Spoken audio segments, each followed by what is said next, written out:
Marab Multilingual Media, June 13, 2020. Last Thursday, as we expected, the Constitutional Inquiry Council completed and submitted its recommendations to the House of Federation for a seal of approval. We had no doubt about that the House of Federation will approve the recommendations as written. In practical terms, what does that mean? Well, Abiy and his Prosperity Party will continue to rule the country indefinitely. I say so because if you read the recommendations carefully, the experts of the Constitutional Inquiry Council have recommended that elections would be held within 9 to 12 months after there is an assurance by the Ministry of Health and the Institute of Health that COVID-19 pandemic is no more an obstacle to holding elections. And there is more.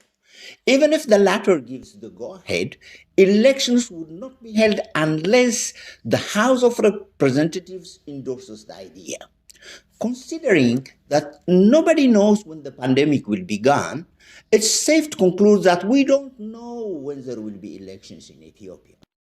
In the meantime, Ethiopia will be ruled by an unelected prime minister, legislature, and head of the judiciary who would remain in office without the consent of an elected legislative body. The irony is that all of them, all of the foregoing, are the ones who made the postponement. They are the ones who made the postponement of elections possible. However, nobody talks about conflict of interest. First, Abiy's party initiated the process internally by endorsing the postponement. And guess who the advisors were? None other than the current president of the Supreme Court and some of the members of the Constitutional Inquiry Council. Well, then the president of the Supreme Court changes her robe and inquires whether her advice to Abiy was constitutional. Well, the role of the House of Representatives needs no discussion. All in all of them had a vested interest in seeing to it that the elections are postponed. Therefore, whatever comes of this exercise is not only illegal, but also unethical. Add to that the fact that there was really nothing that required any constitutional interpretation in the first place. Where does this state of affairs leave us with? Ethiopia is said to be ruled by an unelected government indefinitely. Well, what was the reaction from the opposition parties? OLF, ONLF, OFC, TPLF. Well, their recent pronouncements are maybe a guide. There seems to be a consensus that the Abiy government will not have any legitimacy after the end of September 30. Well, what opposition parties plan to do after that date remains to be seen, but it's not difficult to surmise that it will not be pretty.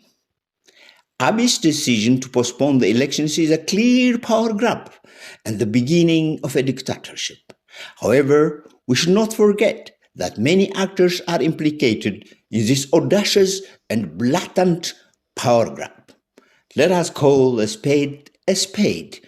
Abiy is a coronavirus budding dictator. In the fiscal year and the proposed budget of the 2013 fiscal year for the House. And yesterday, Abiy Ahmed released a statement calling upon all political parties and the public to work with his government in the fight against COVID-19, of course, and of course against unemployment and social ills. What does this mean? As an afterthought, he also mentioned that the decision to postpone the federal and regional election was not made to benefit his party, but to avert the danger in terms of health, I would presume, elections posed to the public. Long story short, he's telling us that he would have liked to have the elections as scheduled had it not been for the COVID-19 pandemic. This is disingenuous, or he must be living in another universe. The public knows very well how he and his party conducted the idea of postponing the elections through unconstitutional and unethical means. The law that elections must be held every 5 years is clear. Therefore, no interpretation was warranted. By the way, why did Abiy Ahmed feel that he had to issue the statement today? It's clear that he is under pressure from all corners who oppose his unconstitutional power grab. Number of opposition parties, including OLF, OFC, ONLF, have already issued communiques condemning the decision to postpone the elections. Many more are expected to join the condemnation in the coming days. The legislature in Tigray has made it official that the elections will be held as scheduled. Meanwhile, there are reports of demonstrations against illegal detentions and brutal killings of innocent civilians in Oromia. There were demonstrations in the Somali region condemning the puppet government of Mustafa that was illegally installed by Abiy himself. The southern part of the country is not quiet either. There is an undercurrent of discontent as people cry for self-determination. It's against this background that Abiy released a statement.